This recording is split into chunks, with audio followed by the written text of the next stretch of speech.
Welcome to How I Got Here, hosted by seasoned educator Jeremy Proper. This is a podcast of conversations with his former students discussing their journey from middle school to where they are today. Guests highlight their successes and the life lessons learned along the way. And now let's welcome the host, Jeremy Proper. Welcome to How I Got Here with Mr. Proper. I will be talking to former students who will tell their story of their personal journey from Mr. Proper's class, aka Club 128, to where they are now. Everyone has a different path to get to where they are now, and that path may just be the beginning to where they actually want to be. In these podcasts, I hope to tap into the journeys that my former students have taken, for them to share their experiences with my current students, and for that matter, anyone else who is interested in seeing how hard work in and out of the classroom actually pays off. And I'm asking, if you would like what you're hearing, please smash that like button, subscribe, hit anything you can to help us out. It's greatly appreciated.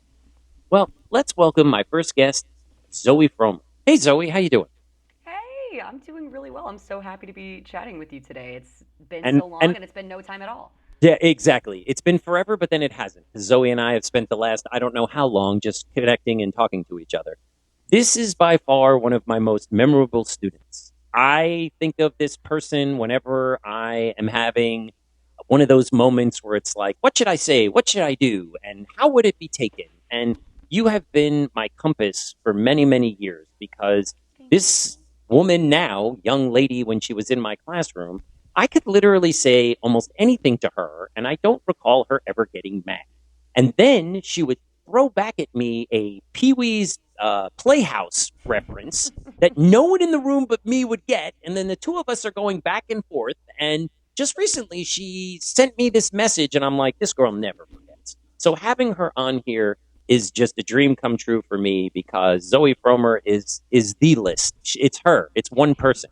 She has made me the teacher that I became. She has put up with my mess. She has done all kinds of things that you wouldn't think a teenage girl would, when she has a teacher that is joking around and having a good time, and she took it as nothing but positive. So I can't thank you enough for what you've done for me. You've told me what I've done for you, but I want everyone to know what you've done for me, and it's greatly appreciated. Thank you so much. That is so sweet of you, and I really appreciate it. And oh man, let me tell you, kids, if you're listening, turning 30, it's going to feel weird, and it's okay. Every time the first number changes, right? You remember being like, yes, 8, of course, 9, whatever. Then 10, oh my gosh. And then 20, oh my gosh. 30, oh my gosh. So that part never ends, right? No. But you can have the good fortune of having met people along the way who are also your compass. And I've taught music since I was like 17, kind of informally, and then more formally in college. And you were my compass. I would say, you know, what would Mr. Proper do? And the way you were able to connect with me, like, you didn't have to try. You didn't have to try. I'm a weirdo. And well, so am I. And I think that's what drew us together. Exactly. We're both weirdos.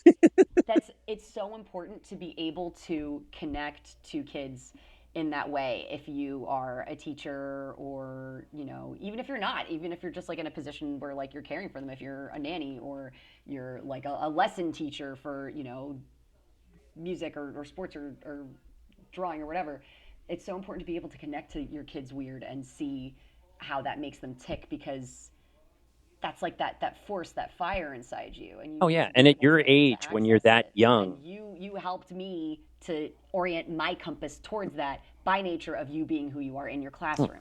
You're so kind. It's difficult when you're at that age. Zoe was one of the few times where I taught 7th and 8th grade. There were a few years at the Don where I did both, because there weren't enough gifted teachers at the time. We were talking about it earlier. And I would have been bored in anybody else's class. And I would have been like, now this. And I normally say 180 days to make a connection with someone who's now 30, who 17 years ago was sitting in my class, and now they want to be on my podcast. And 17 years ago. No. Yeah, it's hard to believe. God. And the fact that she was in 2 of my classes, so we had 360 days, is still an amazing accomplishment. And the fact that you would even say words that you think about me and what I would do and how I would handle a situation considering that I've always felt like I'm the giant screw up and I've done all these things and it's a miracle that I'm here. But I'm here for a reason and you're here for a reason. And we've helped each other to become better people. We've used each other in a way to make a situation better. And that is the most positive thing you can have with someone, that you look back so fondly and say, I like this person so much. What would they do? How would they behave? How would they handle it? And to hear it from you is just as wonderful. So I'd like you to take a few minutes to briefly introduce yourself. Please include when you left the Don, where you went to high school, then college, post-college, and what you're currently doing now. Thank you so much for asking. Hello, everybody. My name is Zoe Fromer. I am the front woman of Disco Vampire. I am hyperverbal. I love to talk. Don't get me started because I won't stop. I love to cook. I ride a motorcycle. I love to write songs. And I really think that my ability to move through the world as I have was really formed at the Dawn. I always loved music. I always loved singing. And, you know, I don't think that it's a coincidence that I ended up at the high-tech middle school, you know, because we're in an age for musicians now where you need to be adopting technology and you need to not be afraid to try something new, even if you don't really understand it or, you know, whatnot. Because now the whole music game has changed. It's not the thing that I fell in love with when I was a kid, you know, when my mom was showing me Queen or when I found the White Stripes, who are still my favorite band, Oh my God. tied with Queens of the Stone Age. It's not the same thing. It's not the same industry. And I mean, it must have been interesting working on a team with other teachers, you know, trying to introduce more technology into education. And it was just the perfect time. It was the perfect time. It was, oh my God, 17 years, like 2009? Yep. Oh my God. So it was the perfect time. The iPhone maybe was like, iPhone like 3? Exactly. And very few people had it. It wasn't like everyone did. Certain people just had a cell phone, but it didn't do all that the iPhone did. The iPhone 3 was like, I got to have that. It does everything in one thing. I don't need a camera. I don't need a phone. I don't need the internet. It's all in one thing. Everything. And we people had separate cameras. I had a patron. I bartend. I had a patron who was like, you know, probably like 22. She handed me a camera and she goes, "You press the button on the top." And I said, I told her, welcome, Zoe. Welcome to old age. Oh my God. I said, honey, I used to take one of these to the mall and then upload the photos to Facebook. Oh my God. She was like, what?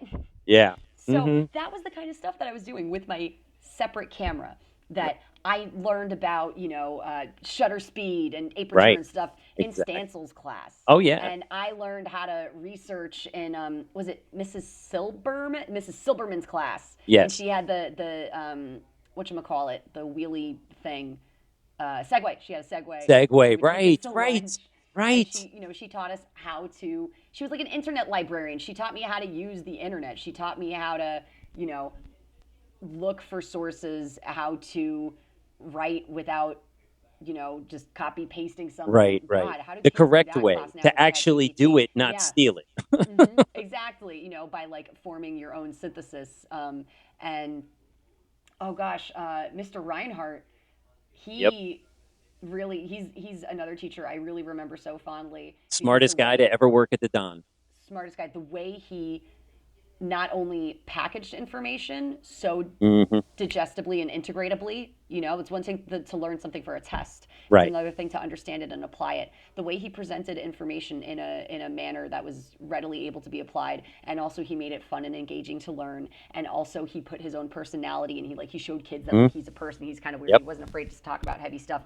Like, that shaped my love for science, right? So all of these How about things, this? I enjoyed sitting in his classroom. Like, I would go in there for a reason, and then I'd wind up being there all period long. Like, wow, this is the best science class I've ever been in, you know? And then at the student, or it was just the teacher basketball game, he tore his ACL. Oh my God, you remember that? He was taking a penalty throw because he worked out so much. Because he worked out so much, his calf muscle physically, like, and I cannot believe you remember that. Heard it. It was like a snap. It was like snap. and then you saw it too. It was like all the way up, like in the back. Oh, It yeah. was crazy. It And that was, was like, I can't believe you remember that. We were talking how about could that you this week. forget about that? Yeah, that's a tough one to forget. That you saw that live. That's not a memory that goes away. Yeah, Oh my that was God. crazy. But like I had this really beautiful experience at the Dawn, and oh my God, Miss Redan, uh, Mm-hmm. Yep. of blessed memory, Yes. like she, you know what? I might cry. I'm not gonna cry. I'm gonna take a deep breath. Miss Redan, uh, really changed my life and the way I view performing. I just like how you Mine too. saw how, yeah. Oh my God, I bet you two got along Oh my fabulously. God. I loved her. Loved her. She Oh helped me out man, in so many different ways. yeah. One day I went into her classroom and they were doing improv and she just goes, Mr. Proper, get up there and do it. And I was like, okay. And I she's can like, see the way she was standing and the way she would have like uh-huh. flicked her Hmm. wrist. And Yeah, man, exactly. she really saw in me that I had potential to be a great performer. Me too. And Me she too. And I was an adult. You were a child. Like, yeah. she gave me a book on stand up comedy. She's like, you need to read this. This will help you out a lot. She gave me the greatest compliment I've ever been given comedic wise. She goes, I was thinking about this over the weekend, and you remind me of a specific comic. And I was like, oh boy, what's she going to say? And she Hmm. goes, Robin Williams. To me, Yes, that is the hundred greatest. percent. That is, if there's anybody who's listening who hasn't had, I need to say Mr. Proper. I'm sorry, I can't call you Jeremy. That's If fine. there's anybody on listening who hasn't had Mr. Proper as a teacher, he is like if Robin Williams was a teacher. Oh, That's and the most when she accurate. said that, that was like the highest compliment I've ever gotten in my entire life by a drama teacher. Like, this woman has seen and done how much in her life. And I'm like, I owe it to Sue that at some point I will get up on stage and start doing something because I promised her that I would, and I haven't done it yet. And I really have to, Mhm. because those are the people that push the needle. Those are the people that get you doing Yeah. what you should because they know what it is. So after you left the Don, where'd you go to high school? I went to Atlantic Community High School. But I just want to take one more in for Isserdan because she really changed my No, go life ahead. in the same way that you did by seeing who I am and encouraging me and like treating me like not like an adult but like not like ooh, baby, like Right, she right. knew that she treated me like a person, and she saw and she encouraged my strengths, and like learning how to perform. You can have a really terrible experience, and you can have somebody who's like slapping your wrist with a ruler and telling you to sit up straight. No, she encouraged who I was. She wasn't like the stuffy old music teacher. She encouraged who I was, and she found that in all of her students the same way you did. And I think that's why you like both of us, because I think we both Yeah. kind of did it in a different way, but the same thing. We Yes, both encouraged exactly. what you were good at, and we let you play to your strength, and we weren't trying to change you. We were trying to pull out the you that we know and love, and that can help you be a better you. And the most Yes. important part of that, though, Zoe, is you were more than willing to do it. Not every kid at 12, 13, 14 years of age sees that or understands this adult is actually trying to make me better. And many of us never get it, and we never learn. We're still touching the hot stove. And you were able to take all that in and go, these people are pushing me to be better. They're not mean. They're trying to make me a better Yes. version of me. Hmm. And that's important, and having those people in your life and having several people at once, I could totally see how that would make a lasting impression on who you are, what you've become, the efforts that you've put in. And it makes a difference when you have people at a young age who are believing in you, because kids know that. You know your teachers who believe in you and the ones that don't. And you're going to gravitate towards the ones that are complimenting you and praising you and telling you how Yeah. great you are. And, who doesn't like that? But you're also going to fade away from the people who are basically not telling you any of those things. So it does make a difference to have that. And, I admit it, it took me a long time. And I jokingly say it to the kids. I'm like, you guys have feelings, right? And they look at me and they just start laughing. And I said, I think most adults don't realize that. They just don't think that you have feelings. Like, they Yeah. haven't matured to Hmm. something. Yeah, it doesn't matter how old you are. You have feelings. You understand and you take things in. People are mean to you or say things you don't like. You're going to be upset. People are praising you, complimenting you. You're going to like it. That's just the way the world works. Yeah. Yeah. So, getting back to this high school thing, did you study anything in particular that made you go in the direction of music? Was there a teacher, a class? Was there something where you're like, I really like this music thing and I really want to because if memory serves me correct, weren't you the lead in a couple of the Don Estridge plays?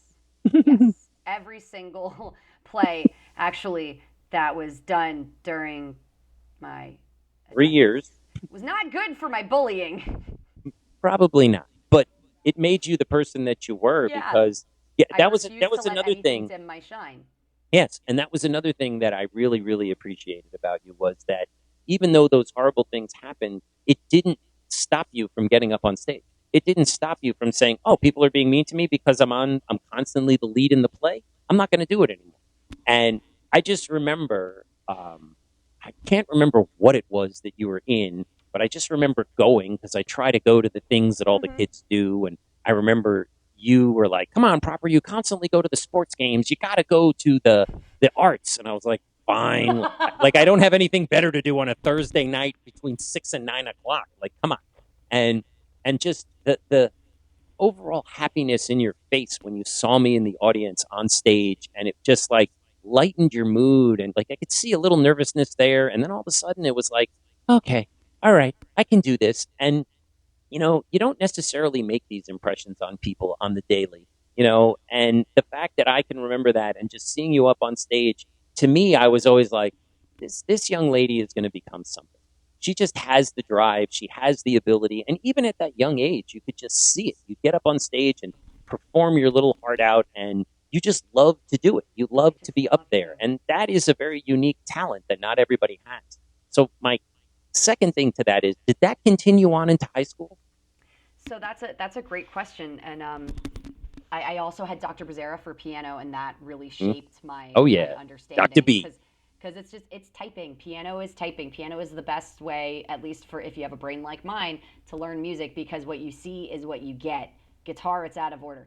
Yes, drives me nuts.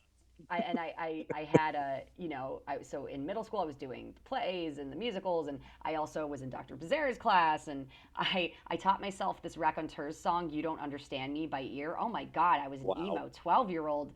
You don't understand me. Oh, free concert, ladies and gentlemen. Like, oh my God. But if the feeling was right, you might comprehend me. And like, what 12-year-old chooses that song? Now that I'm thinking about, but so I got so many opportunities to perform and hone my crafts at Don Estridge, which was a high-tech middle school. I really wanted to go to, whatchamacallits? Dreyfus? Yes, I wanted to go to Dreyfus High School of the Arts so badly because the campus was so beautiful, and it was in the middle of downtown West Palm and this and that. I got a 94% on my musical theater audition, and I didn't get in. And my parents said, "You're going to Atlantic for the IB program." And I was like, "No, I want to go to Olympic because they have a good theater program." They're like, right. No. Nope. Education. You didn't get into the artsy-fartsy school, now you're going to the smart kid school. Yeah, exactly. So that's what I did, and I really kind of had a bit of a rough time with being able to express myself with music. I had a lot of great teachers. I had Mr. Swart, who was actually one of my teachers in Jewish summer camp. We had like a little Hebrew school. Oh, nice. Portion. So you had a pre-existing. And I walked in one day, and he was there. And there he is. It was so lovely. Kismet. So exactly. And in high school, I was in chorus because I wanted to sing. Sing, that's not because you're good at rocket science, exactly. Right. And it was really frustrating because I was with a different team. I was with a bunch of kids who didn't want to be there, who were just there to fill their fine arts collective. Check the box. With a really brilliant musician of a teacher who was at his wits' end. Oh gosh, Dr. Gonzalez.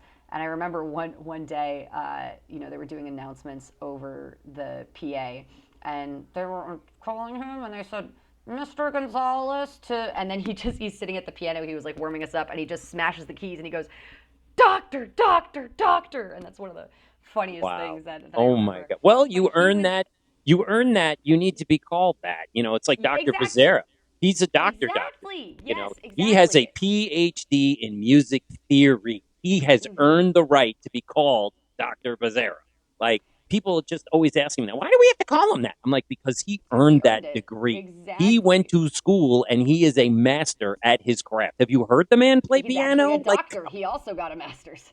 Right. Right. He got a master's before that. It's like, but people don't understand what goes into it and why it's so irritating, because it's like we're not in a field in education where most people have it. So if we were in like a medical field, everyone's a doctor. So you just call everyone doctor. But in education, most people are just people. So they're not giving them their due. Wow. So that had to be an interesting experience, because you're the only one who's taking it seriously and everyone else is just checking a box. And it's so funny because I find myself in situations like that often. Oh, no. Yeah. Just throughout my life, it's just been a recurring theme, one that I would like to maybe address or maybe use to my advantage. I don't know. We'll find out. But once you learn it, you will be able to use it to your advantage. That's for sure. So I'm in this class, and then one day, Mr. Ferranti walks in, and he says, "Does anybody want to sing a song with the jazz band?" Wow. I said, "Me." Yeah. This girl. And two other girls also said yes, and they were really shy. And nope. What was the song? Oh my God! I did some like pretty bombastic songs for a first-time jazz singer. I did. Oh gosh, I can't remember them now because it's been a minute. But it's okay. It was like very like. Kind of like, here I am. Right, exactly. Like jazz mixed with like theater. That was it. I was hooked. I got on that stage in high school, and I just loved it. And I also did theater, but neither of my parents wanted to pick me up from Delray because they both worked in Boca, so then I would have to take the activity bus home. So I would do theater because I loved it, and I would take the activity bus home. And I was the last kid because I was all the way in Boca, and everybody else was in Delray, and I wasn't with any kids that I knew on this activity bus. But it was important to you, and you wanted to do it. And I also got a C in math because I just didn't spend time studying studying math because I prioritized, memorizing my lines, and I prioritized, practicing piano too, because over the years I kept going back to jazz band, and God bless you, Mr. Ferranti. I owe you a phone call as well.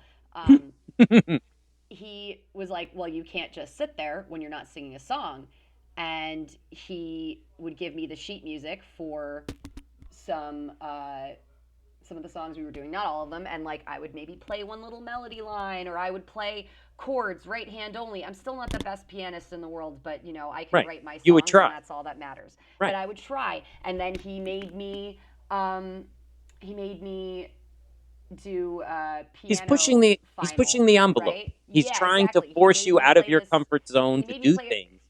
Yeah, exactly. He made me play Heartbreak Hotel because he knew I could do it. And I want to say to anybody who wants to be a singer, right? Your instrument it's not pushing buttons, it's your body, and you got to take care of your body. But also, it's kind of this mysterious thing, the voice.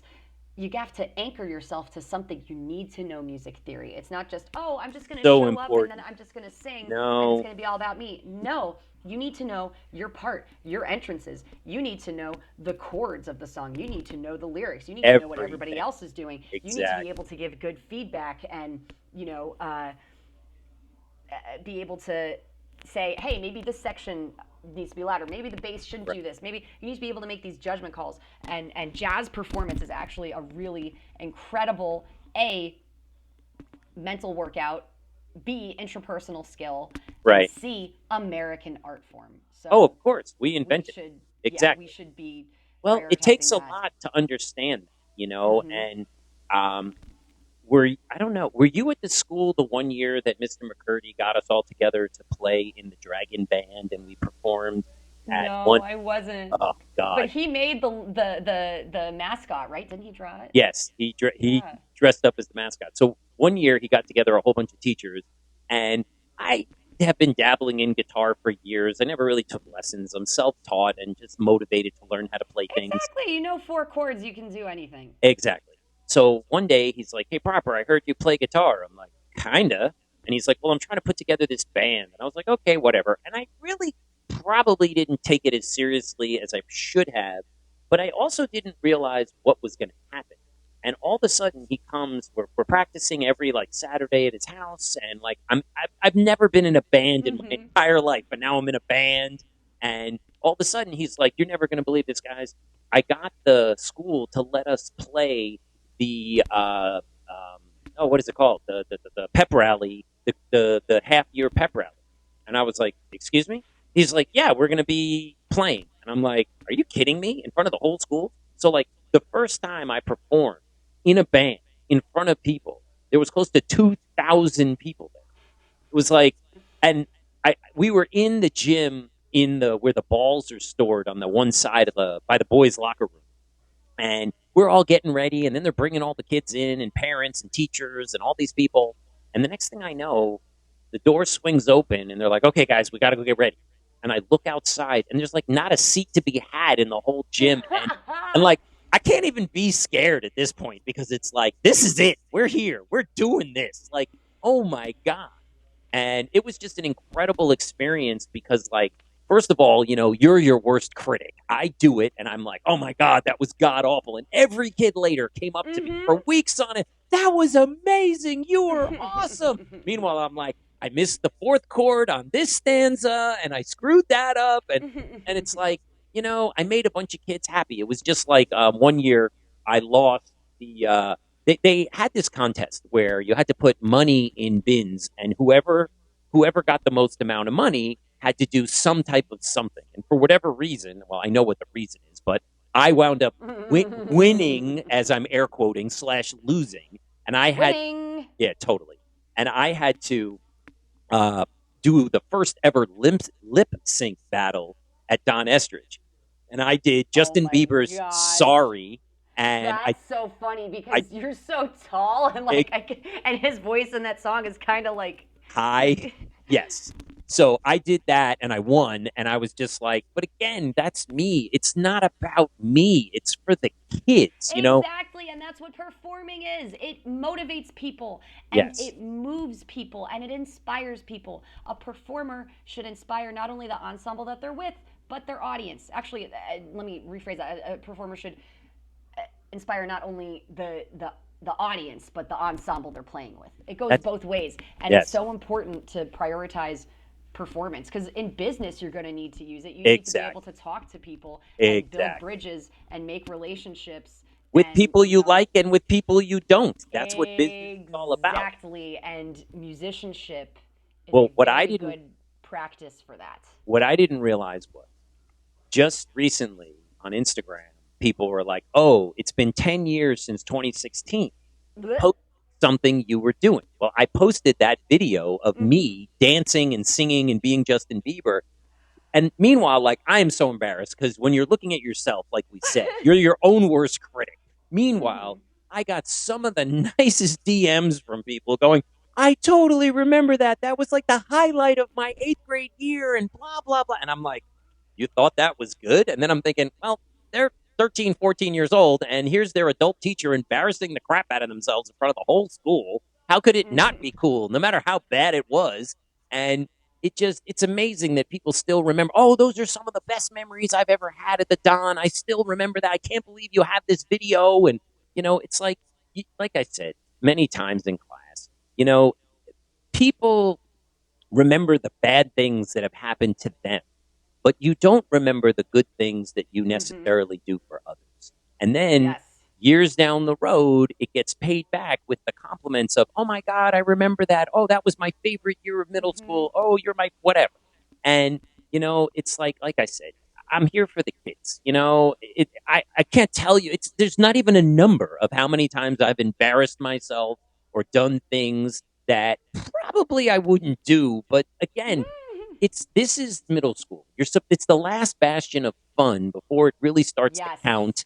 You want to send these kids off with good memories, and then for them to come back 10 years later when these kids are, 23, 24, going, "Oh, that was like some of the best times I had at the Don." And that's what puts a smile on my face. That's what keeps me coming back. That's what has me smiley faced in the hallway and saying hi to kids. And because that's what it's about. It's like in my favorite movie, Good Will Hunting, it's about the boy.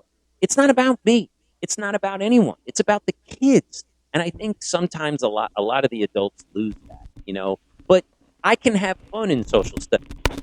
Can you really have fun in science and math and English? Well, maybe English. But Math, I just don't see how that's fun. No offense, math teachers, but like, how are you making this fun? It's just a bunch of numbers and letters. And, social studies, history, you can really get into it, tell the stories. It's just like, because the kids always ask me, can you Yes. do math? I'm like, I can, but I choose not to. Like, But I choose it's a choice. So But you definitely hit the how you got inspired, and that was an amazing story.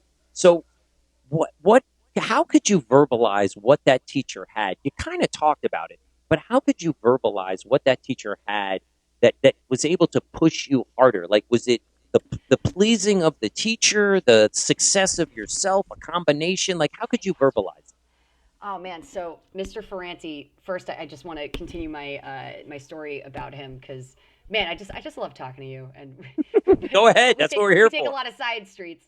Not a problem. We'll get to the end eventually. Exactly. Follow the yellow brick road. So, Mr. Ferranti, he pushed me, like I said, that way, and he also he connected me with resources.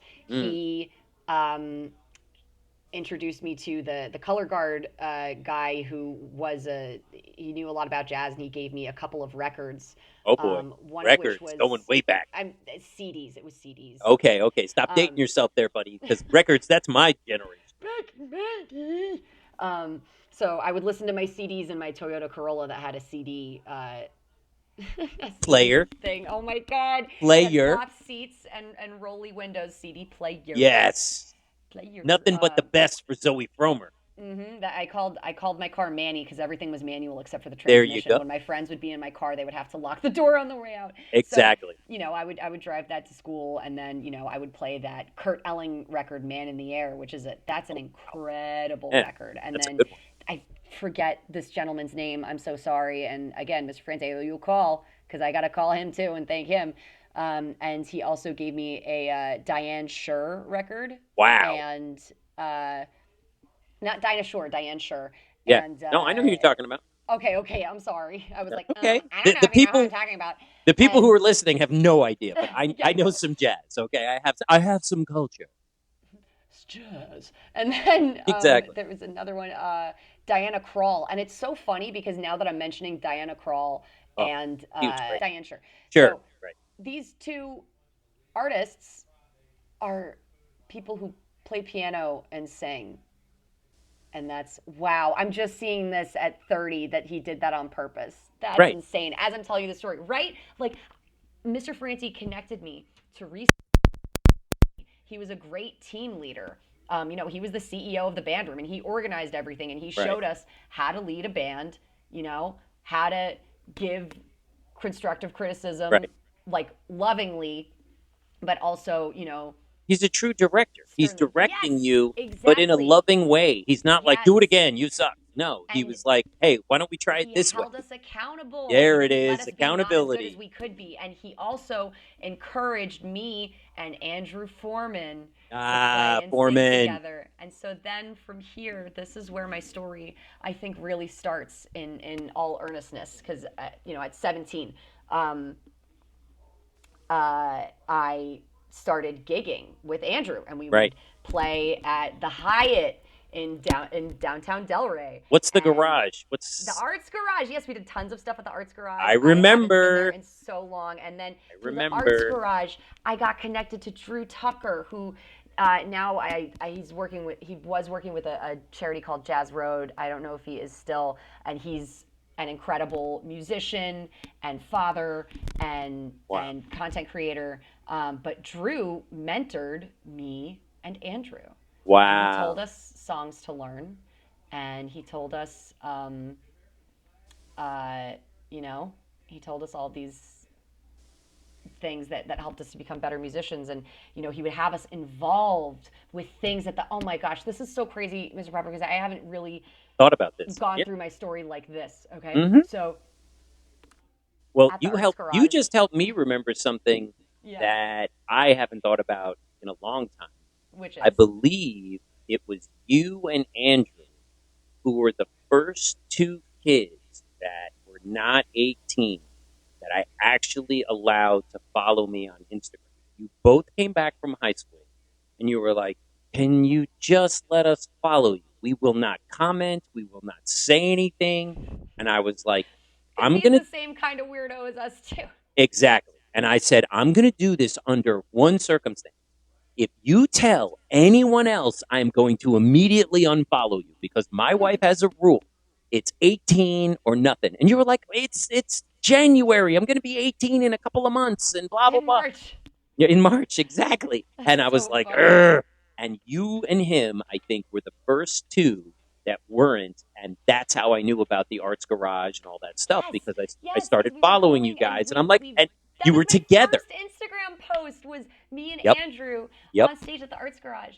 And I then remember that. also we, and we're just two kids, okay? We're just two kids and there was a benefit concert for uh the some foundation like the Nat King Cole Foundation, Okay. and Yeah. Natalie Cole actually followed us after on stage. Wow. In the lineup, but we opened and we were just duo guitar and voice, which is that's a very intimate jazz Yes. setting. Totally. You guys have to be locked in, and we were, Oh, and yeah. we did. Oh gosh, what is that song? We did Autumn Leaves. What? Okay. Yeah, No we did way. Autumn Leaves, Oh, and my. I did it in the original key. Wow. And That's a tough song. yeah, That's incredible. Yeah, and it was. like you said, as you were talking, it just reminded me of that. I'm like, man, she made me break my own rule. And I do remember I was like, Patty, I know you have this rule, but, and she's like, but what? And I'm like, well, this girl, Zoe and Andrew, they're into jazz and da da da da da. And she's like, you know my rule. And I was like, please, these two, I promise, if it will never, and it never happened again. And she was like, ugh. But that's how I knew about you guys, and I got to see you perform, and there were little video clips, and you guys up on stage, and it was like it's just so heartwarming as a teacher when you see your like I don't call my students, I call them my kids. That's how much Exactly. that's how much I care. Call, that's what I And call my students too. exactly, and so just it was just so nice to like peer behind the curtain and just see what you guys are doing, and like I was so blown away because I remember how big Andrew was into guitar and the music he listened to in middle school. Loved Dream Theater. Yes, He was exactly. obsessed with Dream Theater. Oh my God. And then he went completely left to jazz. And I'm like, how did this happen? Like that blew my mind. Yeah. Unbelievable. Oh, Everyone. Man, I was in a band for 5 seconds with him and Rafael Riera and REA. I don't know if REA went to Don Estridge. I don't think so. I don't think so. Okay. Oh, I got to speed this along because my Indian food is here. Oh, no. So Drew connected us to a bunch of, other gigs and other opportunities. And we did a lot of, charity events. We did something for like some heart foundation, whatever. So like from a kid, I was going places and I was being of service. I was going places and yes, I'm performing, but it's not about me. It's about making the evening beautiful, making the room beautiful, making people happy. And that's what a lot of people forget. Once they become famous, it's all about me, not about the 10,000, 5,000, 1,000, one person that's paid to see you. And, this is the experience that you have. It's kind of like the Ed O'Neill story I told you earlier. I finally remembered his name about not going up and getting an autograph because he just wasn't in that place. And it's fine. You have to read the room and it's about the other people. So exactly. As I always ask, if you could turn back time and tell your 8th grade self some advice, what would you tell Zoe? And my new added is, would you believe it? Because I know I wouldn't, but if Zoe was able to go back and tell 8th grade Zoe something, what would it be? And would she go, what do you know, old lady? I would tell her, just keep going. And she would believe it because from that, from the first time I ever like stepped on a stage when I was 6 years old and I sang the national anthem in front of the whole school because I just wanted to when I was 6. I just knew this is what I'm supposed to do. I don't know how I'm going to get there, but I just always knew and I always believed. And that has gotten me really far. So fast forward, Arts Garage, and then I got a scholarship to go to the University of Miami Sleepaway jazz camp. Nice. And then from there, I made a relationship with the school. And then I went to that school. And at that school, I did a lot of stuff. I was the salsa ensemble director. Oh my gosh. I taught kids salsa ensemble, vocal ensemble Right. director, the vocal part for the orchestra, which I did after. Yeah, I didn't think you'd be the being in dancing there. part. No, I'm still not. And my Dominican boyfriend tries to teach me bachata. Still not and I'm helping. Like, nope, can't do it. I'm definitely afraid. Yeah. I shouldn't be so afraid of dancing. It's fun. So, salsa ensemble, Afro-Caribbean ensemble, Nice.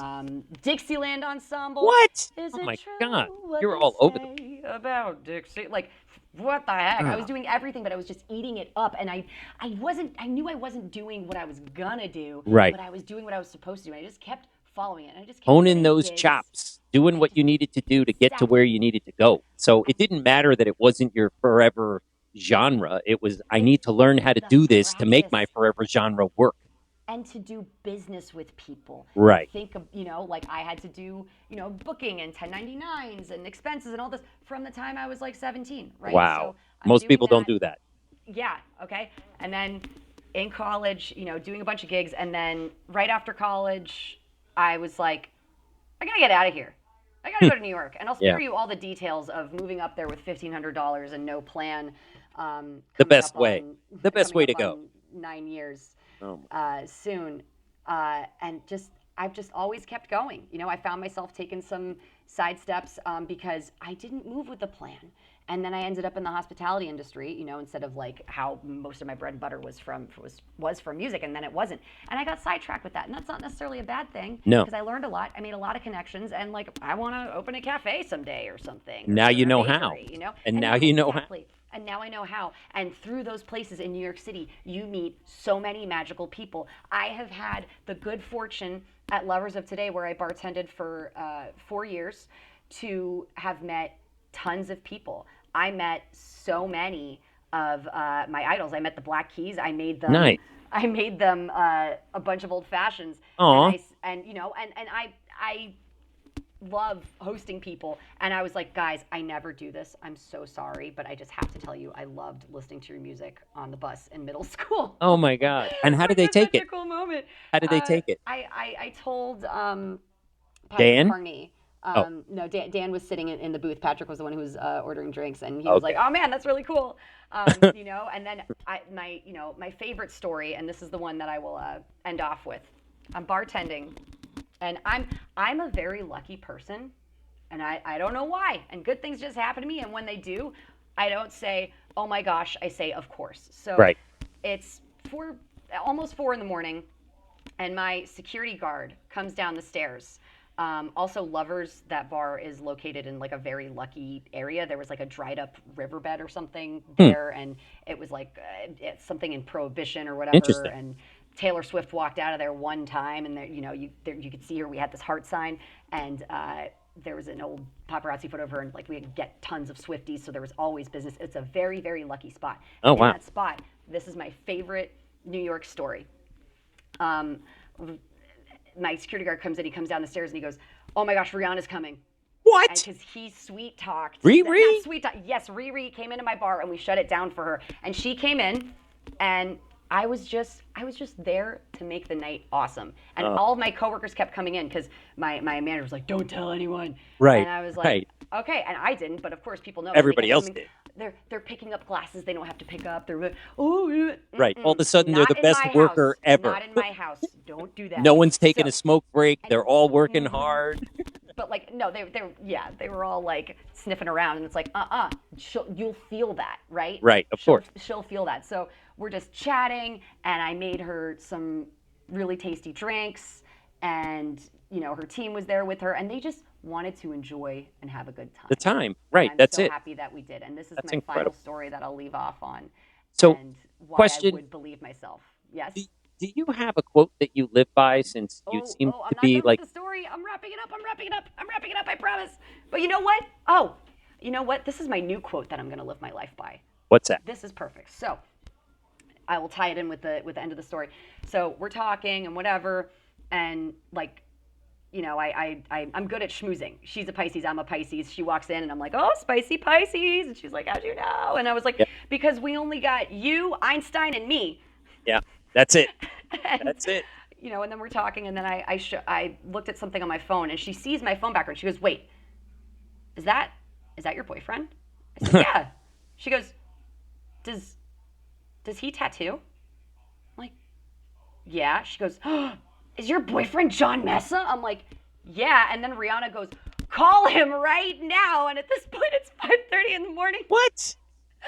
It's 5:30 in the morning, and I'm like, "Honey, he's asleep. Right, I don't want to exactly. wake him up." She goes, "I don't care." Oh my God. So- When Rihanna says call, you call. You do. So I called John, and he wakes up. He's like, "What? What do you What?" want? And I Are you said- dead? Why are you I calling said- me? I said, "There's somebody here who would very much like to talk to you." And he goes, "What?" And I said, "It's Rihanna." And he goes, "Oh, okay, 1 second." And then he goes on FaceTime. And then Rihanna is screaming at my boyfriend. Oh my God. Going, "Oh my God, I need to get a tattoo from you. And your son is so cute." And like all these things. Oh and my then then on her way out, she gave me a really big hug. Aw. And before she left, and this is the quote that I live my life by, right? Because I need to believe this. Sure. Rihanna believes this. Oh, well, if So I Rihanna need to believes it, it's believe good it. enough for everybody. Because we played awesome music at Lovers, and I was singing along, a lot of like old school like soul and stuff, and Right. I was singing along, and before she left, she said, I'm trying not to use the word because I'm trying not to curse, but she said, "B word, you can sing." Aw. And I think that's my That's a quote heck that of I a live my life compliment by. from Rihanna, of all people. That's the quote I live my life So by. I know that your Indian food is calling, but one last Yes. question. Do you remember who Don Estridge was as a person? What did he do? I did not let myself Google this when Uh-huh. I saw this in the pre-show thing that you sent me, but I believe that he helped IBM to make the first personal computer. There it is. All right. That is true. Don Estridge was an employee at the Don Estridge building because it was an IBM facility, and he gets looks credit so for being cool. the father of the personal computer. We actually have his personal computer in the front office, which is amazing. His family donated it because, unfortunately, him and his wife passed away in a plane crash, and they found out that we were naming the school after him, so they Oh my decided to give the computer. So that was unbelievable. I can't believe you remember that because probably taking some No technology Google. class. That's amazing. No Google. That is amazing. Well, Zoe, Oh, it was I'm such a so pleasure to talk glad with we you. got to Thank you so reconnect and you were much. able Me to come too. on and do this. And on behalf of the How I Got Here podcast, myself, we appreciate all of your time and can't wait to see what you're producing next and what music is coming out. Is there anything that's coming out that we should be aware of? Are you working on anything? Is there a video? Is there music? Is there what's There's what's tons happening? of music. I'm working on finalizing the release dates because I love astrology and I believe in good luck and stuff. Anyway. Oh, for sure. I'm giving too many tells. But I've got some new music coming out with Disco Vampire. We're playing a show at New Blue on Valentine's Day. Aw. And there's going to be a ton of content from that, like just showing you guys like what we're about. And Can't then, wait to see it. Always love to then see releasing it. the Zoe Fromer, the video that you made with the zombies, and Yes! that was amazing. It just blew my mind. I'm like, I know that girl. I'm like, this is awesome. Like, wow, she's famous. She made a music video. So That's right. it's just incredible. I can't tell you how proud I am of you. I know I've told you this many, many times, but you are definitely like my top success story. I'm so proud you found your Thank you calling so because I just much. remember that young girl standing up on stage, singing her heart out and just not giving anything about what anyone thought because you knew deep down inside this was your calling and you found it. And here you are doing it. And there's nothing better than being able to see a former student live their dream, not wishing they were living their dream. So I can't tell you enough how proud I am of you. And thank you for giving me and gracing me the time because I know you're a busy woman. And it's just so wonderful that you're willing to pay it forward, pay it back, pay it any way you can. Because without people like you, the podcast itself just wouldn't exist. So thank you again. Thank you so much, Mr. Proper. Thank you for listening to How I Got Here podcast with Mr. Proper. Music provided by Miss Mata. Thank you to Patty Fernandez for the introduction. Thank you to Seth Proper for logistics and behind-the-scenes production. Join us next time for another episode of How I Got Here and more stories of former students and their journey.